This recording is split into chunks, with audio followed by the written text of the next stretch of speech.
나도 가면 가. 이따 가도 돼. 네? 내시면 가도 돼요. 네. 네. 얼마든지 보내드립니다. 네. 이거 알수 있어. 자, 다음 현대털 6강 황석영의 탑을 보도록 하시겠습니다. 아까 말씀드렸습니다. 이 탑도 전쟁을 배경으로 하는 소설이지만 이거는 베트남 전쟁을 배경으로 합니다. 그래서 유엔랑은 일단 배경이 다르고 더 뒤에 얘기죠. 베트남 전쟁 60년대, 70년대에 일어났으니까.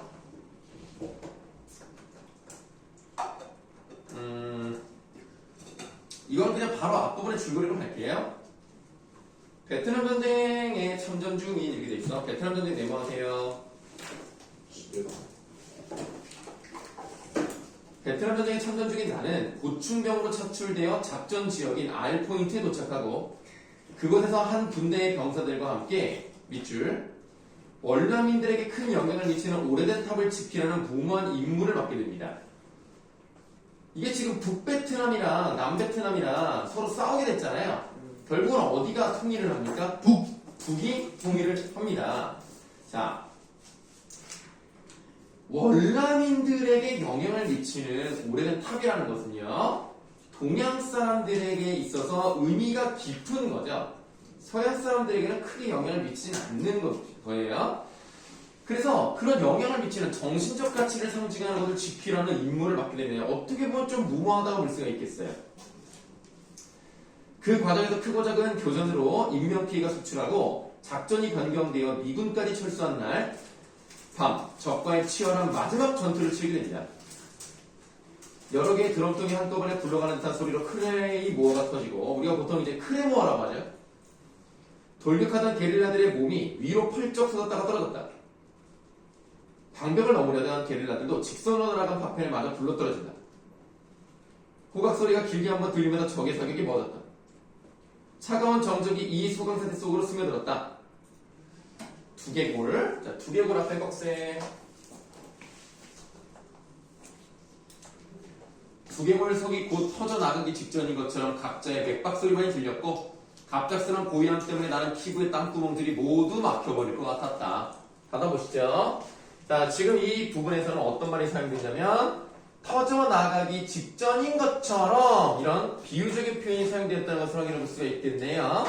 그러면 일단 비유적 표현 사용되었다를 써보시고 이런 비유적 표현을 사용하는 등 이 꺽쇠침 부분에서는 무슨 말을 하고 싶었는가? 긴장감, 두려움 이런 것들을 지금 보여주고 있어요.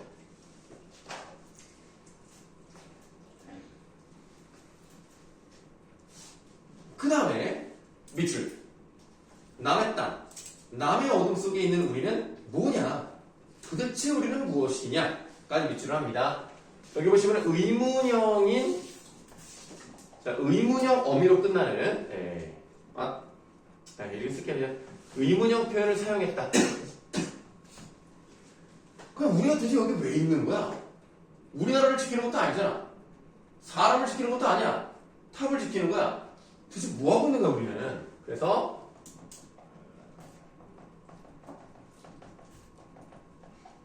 현재 상황에 대한 회의감. 이게 과연 옳은 것인가?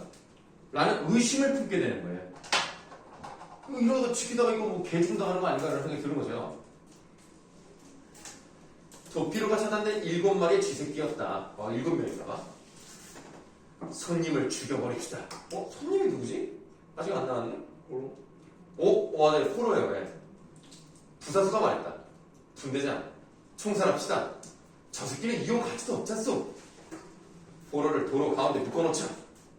결국 선임조정의 말대로 밑줄 포로는 길 가운데 교통 표지판에 묶어놓기로 했습니다. 그러니까 사람을 여기다가 묶어놓은 이유는 뭘 것 같아요? 촬영 불러 죽으라. 아니, 대부분 오리가니까. 방어용이죠. 그러니까 우리 이렇게 포로를 여기다 묶어놨을 테니까 니네가 함부로 총 쏘면 얘 죽을 수도 있다. 그러니까 함부로 오지 마라. 뛰어오란 말이야. 그러니까 이런 데서도 뭐가 나타나냐면 전쟁의 비인간성이 드러납니다. 한 사람 죽는 거는 뭐 아무렇지도 않는 거야. 그냥 방어막으로 쓰는 거야. 근데 문제는 이제 저쪽에서 아무렇지도 않게 계속 오면은 뭐 어쩔 수가 없는 거지. 우측 대대 지역으로 침투했던 적의 군대는 크게 타격을 받은 것 같았다. 아니 이렇게 묶어놓을 줄 몰랐는데 애들 묶어놓으니까 함부로 쓸 수가 없네? 어떡하지? 적들은 우리의 완강한 저항에 신중해진 모양이었다. 어둠 속에서 부상당한 게릴라의 생존자가 뭐라고 소리를 질러대고 있었다. 보내줘라! 수류탄 한 방 날려버려! 선임조정의 방벽 앞으로 수류탄을 까던졌다. 모래먼지가 일어나고 곧 조용해졌다. 부사수가 초소 안에서 포로를 끌고 나왔다. 그는 밖으로 끌려 나오자 허공을 향해서 뭐라고 긴 고함을 질렀다. 어둠 속에서 포로의 눈이 번들거렸다. 부사수가 그의 몸을 방패 삼아 도로 가운데로 걸어갔다. 교통표지 앞에 앉혀놓고 붙들어맸다. 길 옆을 따라 포복하고 있는 적의 분대병에게 보였다. 옆에 막 좀 따라서 길 옆을 막 가고 있어. 그리고 그들을 엄호하기 위해서 좌측 대숲 속에 적들이 몸을 낮춰 달려가고 있었다. 우리의 화력과 지원포의 탄착점을 여러 방향으로 분산시키려는 것이다. 둘러싸고 있죠 지금. 하사가 말했다. 이젠 정면을 포로가 막아준다. 시간을 좀 끌 수 있을 거야. 적은 저놈을 사살할지도 모릅니다. 시간이 걸릴걸? 저쪽도 명령 계통이 있을 테니까. 그러니까 명령이 내려와야 뭐 총을 쏘든 말든 하는 거지. 갑자기 얘네가 명령도 없이 쏠 수는 없단 말이야. 그럼 그거를 기다리는 시간을 좀 벌었죠. 그 다음 밑줄. 적의 통신 신호로 여겨지는 목탁 소리가 사방에서 들리다가 그쳤어요. 똑똑똑똑똑똑 뭐 이런 소리가 들리다가 이제 안 들려. 그러면 사방에서 그 소리가 들렸다는 건 뭐예요? 포위되었다? 맞아요. 자, 청각적 이미지를 통해서 이 사람들이 적군에게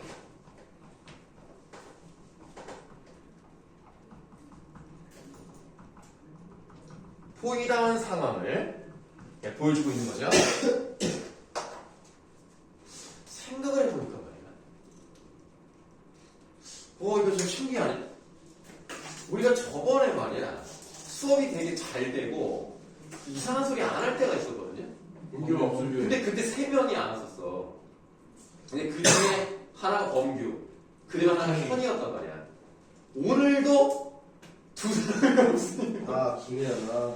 두 사람이 없으니까 갑자기 이거 약간 이제 범위가 좀 좁아지면서 둘 중에 한 명이네 이제. 그래. 누구인지는 좀 지켜봐야 되겠구만. 자, 갑자기 불현듯 그런 생각이 들었네. 그때 한 명이 누구였지 그럼? 석현이요. 석현이었냐? 나야 그때? 응. 3명이 안 왔을 때 되게 수업이 정말 학구적이었거든. 야 오늘 여자가 안 와서 그런 거 아니에요? 응? 뭐라고? 오늘 여자가 안 와서 그런 거 아니에요? 무슨 여자? 네, 영마 정도는 나와줘야 되는데. 자, 이거 공규한테도 보내주실 거예요? 왜 보내? 선생님한테 왜 보내? 그러니까 걔한테 왜 보내? 자, 공규가 쌤. 그럼 이 영상은 이 현이만 보겠구만. 공규가 고 쌤한테 연락드린대요. 왜? 쌤 보고 싶다면서. 무슨 소리야 갑자기? 진짠데? 자, 그럼 그냥 연락을 하면 되지. 그걸 너한테 왜 얘기해? 예고를 하고. 좌측 대숲의 적들도 잠잠해졌다. 포로가 길 가운데서 숲을 향해 뭐라고 자꾸만 소리쳤다. 하사가 말했다. 저자가 뭐라는 거야? 아마 자기를 쏘라고 그러는 모양이요. 우리 영화 같은 거 보면 나 신경 쓰지 말고 그냥 쏴! 이러잖아. 그러고 있나 봐. 선임 조장이 말했다. 조명탄이 떠올랐는데 환한 빛에 노출된 것을 두려워하지 않고 민가 쪽에서 두 사람이 걸어오고 있었다. 앞에는 발가벗 끼운 소총수 동그라미 아세요? 이 소총수는 누굴까요? 우리 팀. 우리 팀인데 우리 팀으로 갔는데 예, 저쪽에 포로로 잡혔어. 그래서 절뚝거리며 걸어왔고 뒤에 적이 바짝 따르고 있었다. 소총수는 몇 번이나 쓰러지려고 했고 그때마다 뒤에 붙어선 자가 부축에 올렸다. 우리는 눈앞에 포로가 된 빈사의 동료가 거의 죽어가는 그런 동료가 다가오는 것을 무력하게 지켜보았다. 그 다음 밑줄 교환하죠. 살려야 합니다. 자, 포로를 1대1로 이제 바꾸자 이런 얘기인데 이런 상황에서도 어쨌든 살려야 된다는 거. 인간의 생명을 소중히 여기는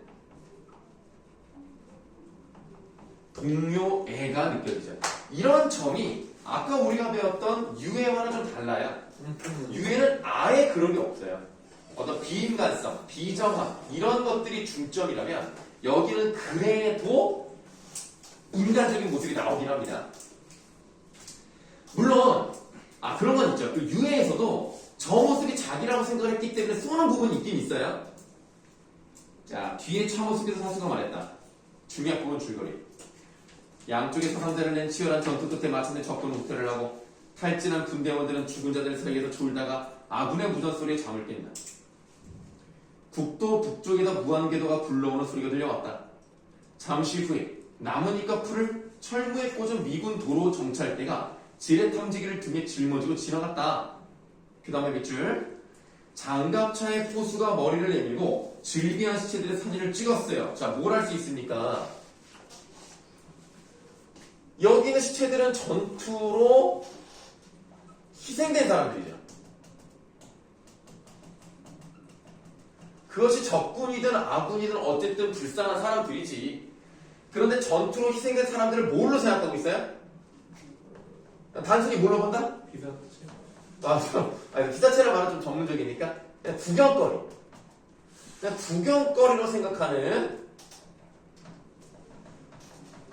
비인간적인 모습이 드러나 있습니다.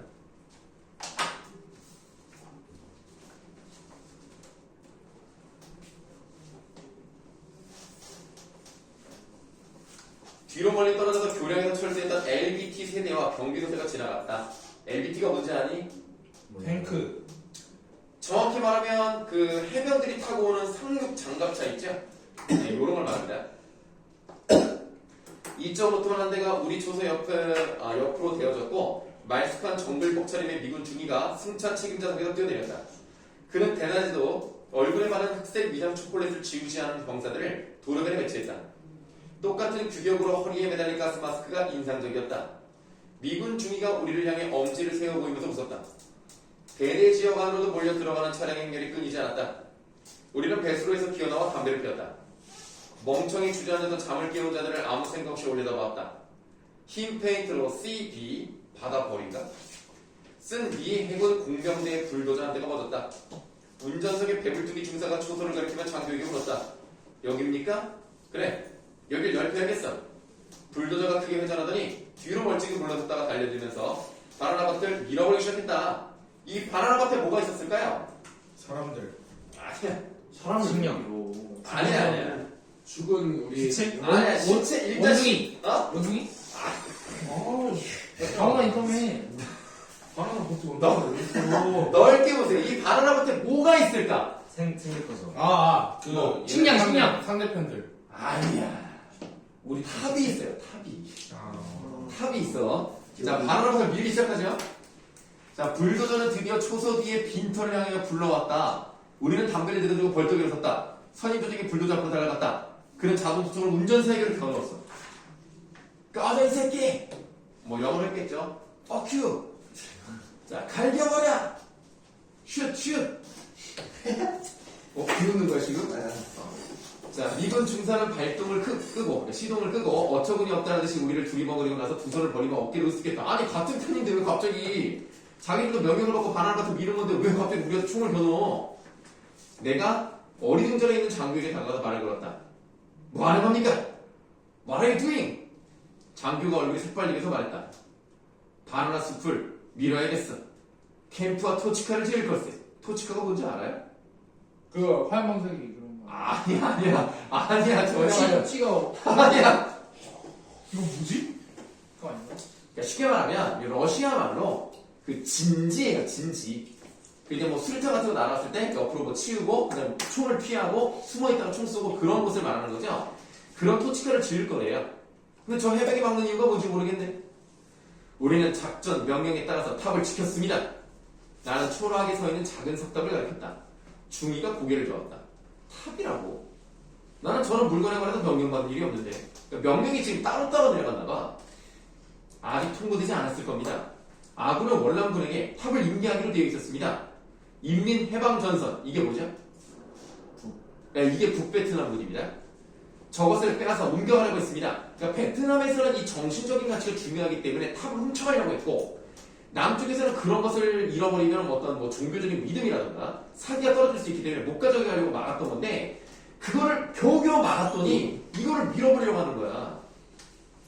나는 밑줄 얘기하고 싶지 않았으나 라고 했어. 왜 얘기하고 싶지 않았냐면 어차피 얘기해봤자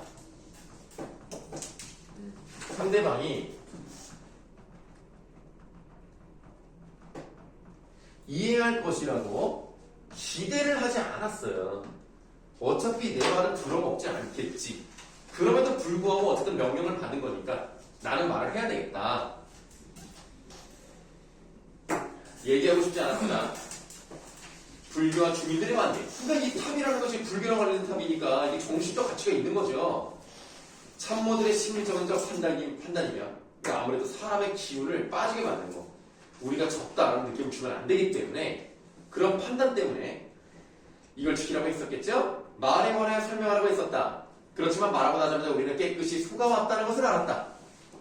그게 누구의 것인가? 내 말이 다 끝나기 전에 불교라는 나물에 나오자 이 단순한 서양 친구는 하면서 고개를 끄덕였다. 중이가 말했다. 그런 것에 여기가 좀 중요하겠네요. 그런 골치 아픈 것은 없애버려야지. 미약중국 군대는 언제 어디서나 변화시키고 새롭게 할 수가 있네. 세계 도처에서 말이지. 받아보시면 미국 문화 말고도 다른 나라 문화도 소중한 거잖아요. 근데 그런 거 신경 쓰지 않습니다.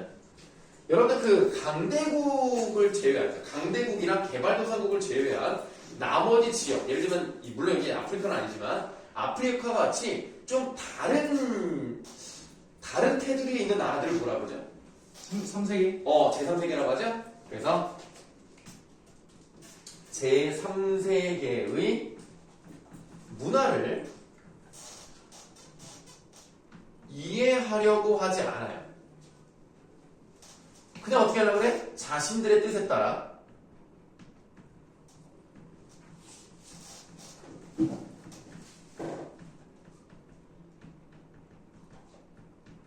그들의 운명을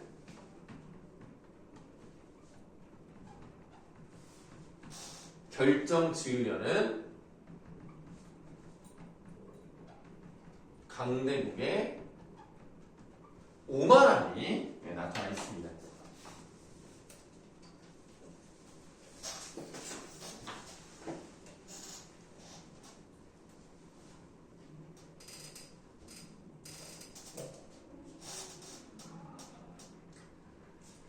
나는 우리가 탑과 맺게 된 더럽고 끈끈한 관계에 대해서 달리 설명할 방도가 없음을 깨달았다. 장교는 자기가 가장 실질적이며 합리적인 강대국 아메리카인의 전형임을 내세우고 탑에 대한 견해도 그런 바탕에서 출발할 것이다. 그 다음 빗줄. 한 무더기의 작은 돌덩어리가 무슨 피를 흘려 지킬 가치가 있었겠는가. 그냥 자기들의 죽음은 뭐였던 거야? 그냥 개죽음이었던 거야. 바로 이런 것들이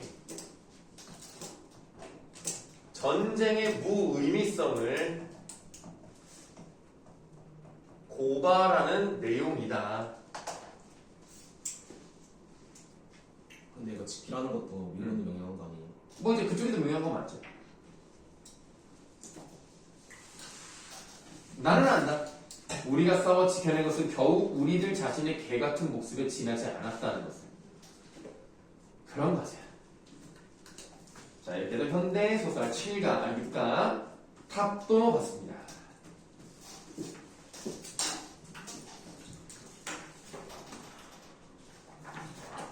왜? 핸드폰 보지 마. 왜 이렇게 고용한 거 같네? 그것도 핸드폰이야. 핸드폰을 눈으로 본 건 맞네. 또 현대소설에 아니야, 이제 고전 산문 갑시다. 안 돼. 얼마 안 남았다. 펜이 있나요? 네? 펜 아니. 네, 프린트했어요. 가만히 있전. 페이지 126쪽입니다. 쌤 힘드시죠? 네. 5분만 쉬었다 할까요? 아니요. 안녕. 개꿀이었는데. 니네 직원 알아? 직원? 직원. 직원 알지? 네. 이번에 선생님이 마사 직원을 샀단다. 와. 원래 결혼기념일 선물로 샀는데 네. 내가 더 잘 쓰는 것 같아. 마사지 지금 이거 하는 거 이거. 이렇게. 동그란 거 말하는 거 아니에요? 앞에가 동그래가지고 이게 버튼을 딱 누르면 우르르르 몸에다가? 와 해주는데 아. 괜찮더라? 3만 원밖에 안 하는데. 너희들도 혹시라도 내가 볼 때 어깨 쪽보다는 그 날개 쪽지랑 허리 부분 그런 데가 시원한 것 같아요. 근데 만약에 비싸지 않으니까 몸이 좀 찌뿌둥하다. 그럼 그 정도는 사달라고 해. 그럼 이제 사드려야 되지 않나요? 어? 사드려야 되지 않나요? 그런 거. 아니 뭐 내가 필요하면 내가 뭐 사달라고 하면 되는 거지. 근데 다만 이제 등은 내가 못해. 네, 그러니까 누가 해줘야 돼. 아들이 해줘요? 아니 아들이 해주겠냐? 우리끼리 서로 돌아오면서 하지. 아들은 마사지건 잘 써요? 우리 아들은 그런 거 하질 않아. 그런 거 할 나이가 아니고. 중학생 뭘? 중2가 뭘? 중2? 응. 우리랑 몇 살 차냐? 5살. 5살? 아 4살이구나 4살. 4살? 응. 에휴, 중2. 부럽다. 뭘 부러워. 빨리 끝나면 좋겠다, 이제. 아이고 근데 이제 얼마 안 남았다. 학창 시절이 얼마 안 남았어. 이제 어른이야. 어른 되면 이제 신체 검사. 병무청. 공익하려고요, 공익. 공익도 2년이, 공익도 1년 6개월. 공익이 더 길어. 아, 근데 좀 어차피 집에서 어. 그래도 공익이 더 길어야 마땅하지. 먹긴 하지. 근데 현역이 하면서 대학은 쉬우니까. 뭐 그거 안 돼요. 음. 네, 왜냐면 약간 공익은 군인과 일반 민간인의 중간 느낌이어서 아마 그게 안 될걸요. 내가 현역 가고 싶기는 공익이 학교 같은 데서 공익하다가 깔 뭐 학교나 지하철이나 아니면 공공기관. 그 가끔 여러분들 그 동사무소 같은 데 가시면 앞에 앉아서 그 서류 떼주는 역할도 하더라고. 공공이 영국 유고라. 네, 친구 중에 공익이 있어요. 아, 저 쌤도 공익이시구나. 아 허리 디스크. 그리고 선생님은 친구가 없기 때문에 아이고. 질문이 잘못됐어요. 친구 중에라고 하면 안 돼요. 어디선가 아는 사람 중에라고 표현하는 게 맞습니다. 그거 안 했다는 자, 수능 특강 문화 126쪽을 보시면 방한림전이 나왔습니다. 이 혹시 읽어본 사람 있어요? 내용이 뭐예요? 이거 내용은 미리 말하면 재미없고요. 좀 흥미로운 내용입니다. 이거 여러분들 좋아하실 만한 그런 내용이에요. 비공개될 만한 내용이에요? 무슨 소리 하는 거야? 그냥 재밌을 거라고. 아 뭐해? 이게 악의 축이 아. 여기 있구만. 네. 자, 방한림전인데요. 이겼어요 이거. 이거 옛날에 읽었었어요? 학교에서 쌤이 수업하셨는데. 그래요? 근데 다른 학생들은 왜 모르지? 니네만 말했냐? 그런 거 같아요. 네, 저희가 안 했어요. 자, 방한림전에서 이 방한림 전이가 주인공이 누구겠어요? 방한림. 방한림이겠죠. 근데 방한림이 이름이 아니에요. 한림이라는 직책을 맡은 사람이라서 방한림입니다. 실제 주인공의 이름은 방간주. 방관주예요. 스포하지 말라고. 방간주예요. 예, 방관주. 우리나라 사람이 아니에요. 중국 사람이에요. 예, 우리나라 소설이지만 명나라 사람이에요. 그래서 이름이 조금 우리나라스럽진 않을 수 있습니다. 근데 이 방관주가요, 여자예요. 오. 여자인데 남장을 합니다. 남자처럼 살아요. 아. 그런데 남자니까 결혼을 해야 되는 거 아니야. 여자랑 결혼해야 될 거 아닙니까? 그 여자가 영혜빈이라는 사람이에요. 여자랑 결혼을 해요? 네, 그래서 남장을 하는 여자와 여자인 여자 이렇게 결혼을 하게 됩니다. 근데 방관주는 결혼하고 싶지 않았어요. 근데 영애빙의 아빠가 어떻게든지 막 강요를 해가지고 막 결혼을 해야 된다 막 우겨서 어쩔 수 없이 좋아 그러면 이렇게 된 거 신분 세탁이나 좀 하는 느낌으로 해야 되겠다 해서 영애빙이랑 결혼을 하는데 당연히 자식이 생길 수가 없죠. 근데 그거는 좀 이따가, 그러니까 지금 말하면 좀 이해를 하는 데 있어서 오히려 여러분들 능력을 좀 막는 느낌이 있으니까 일단은 거기까지는 아직 안 가고 그냥 기본적으로 이런 상황이다. 그 영애빙은 당연히 방관주가 여자인지 알 수밖에 없잖아요. 그러니까 어떻게 사냐면 친구처럼 그냥 지내기로 합니다. 자, 그럼 보도록 하자. 이게 여자끼리 결혼한다는 것은 굉장히 특이한 거거든요. 이 조선 때도 이런 내용이 있었다는 게 참 신기하다고 볼 수가 있는데, 하루는 승상이, 자 일단 승상이 나왔습니다. 우리가 승상이 뭐예요? 스님. 직책. 승상은 아니야. 직책. 예, 그냥 또 고인식이라고 생각하시면 돼요.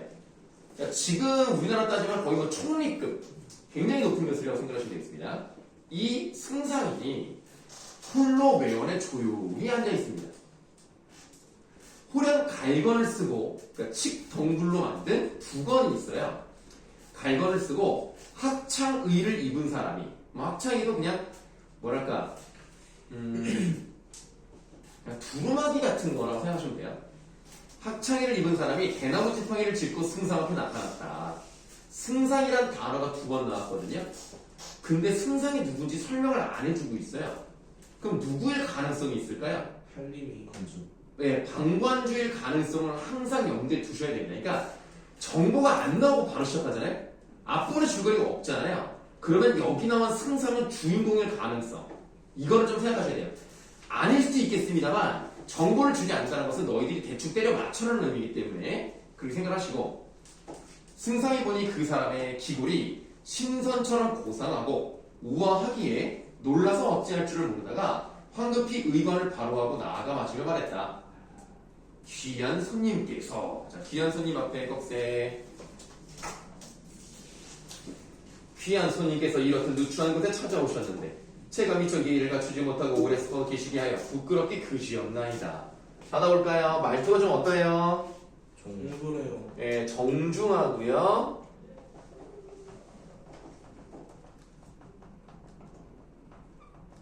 고상한 말투를 쓰고 있습니다. 이렇게 말을 좀 곱게 잘하는 걸 보니까 이 사람은 어떤 성격이라는 걸 알 수가 있을까요? A번. 그죠. 그냥 방관주라고 쓸게요. 그냥. 자, 방관주의 사려 깊은 성격,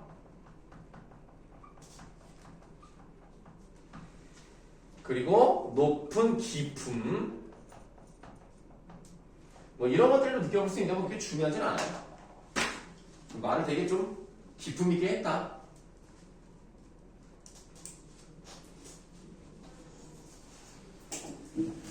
네, 청컨대 대청으로 올라오소서. 그 사람이 허리를 굽히며 대답했다. 저는 전산도사라고 하오는데 작은 슬법으로 가끔 관상을 보곤 하나이다. 지나가던 중 잠깐 들른 것이었는데 어찌 귀인께서 이렇듯 맞아주시리라 생각했겠나이다. 승상이 활짝 웃으면서 말했다. 도인께서 신비한 재주를 가지신 듯하니 제 얼굴도 보아주소서. 도사가 한동안 승상의 얼굴을 지그시 보고 있다가 대답했다. 그대는 이마는 보름달처럼 넓고, 이마가 넓은 게 좋은 건지 모르겠어요. 그것도 여잔데. 팔자 눈썹은 높고 맑으니 뭐 이거는 뭐 그냥 뭐 괜찮은 것 같아. 비록 재주는 많으나 부모를 일찍 열 것이고, 오 신기해. 진짜로 부모님이 일찍 돌아가셨어. 그 다음 코가 살찌고 두 뺨은 희미한 복사꽃 같으니까 약간 붉은 기운이 도는 여자 얼굴이죠. 출장 입상하여 만인지상이 될 것이요. 일단 코가 두툼해. 그러니까 코가 두툼하다는 사람은 약간 재물복이 있다고 그러더라고.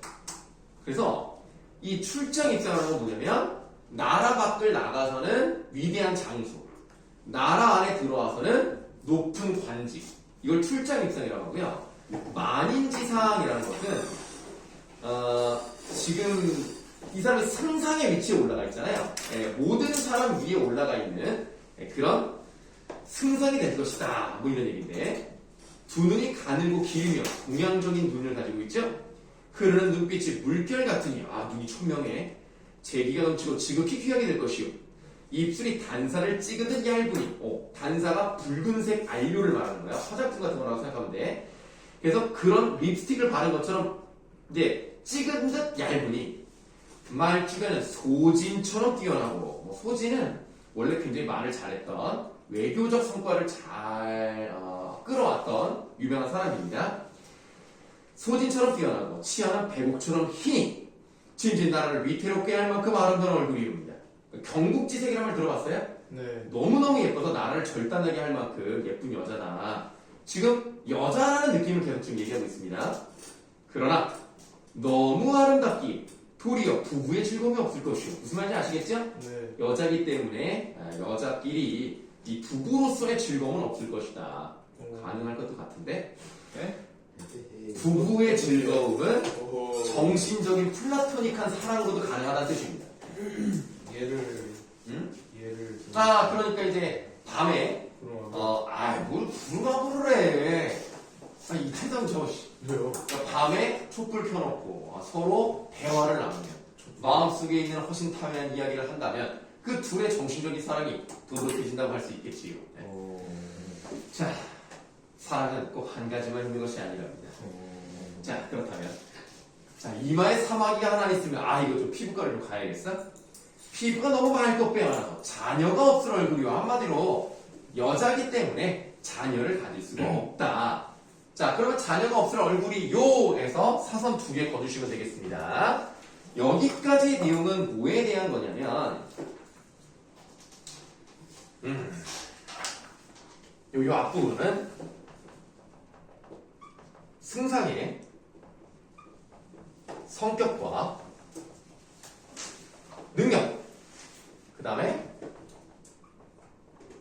살아온 매력 이런 것들을 주로 얘기했죠.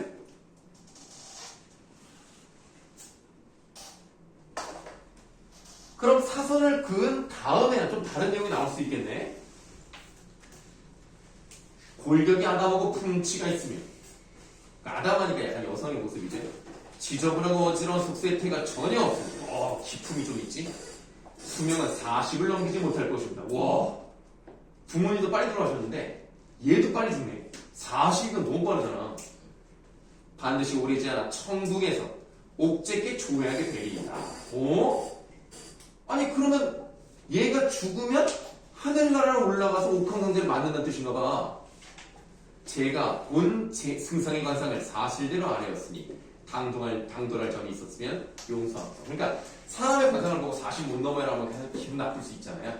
그런 점을 조금 내가 사과하지만 있는 그대로 말씀드리니까 화내지 마세요. 뭐 이런 얘기죠. 자, 그럼 이번에는 사선치인 그 오른쪽 그 다음 부분에 어떤 내용이 나와 있습니까? 앞으로 일어날 일을 예고하고 있다는 것을 볼 수 있죠?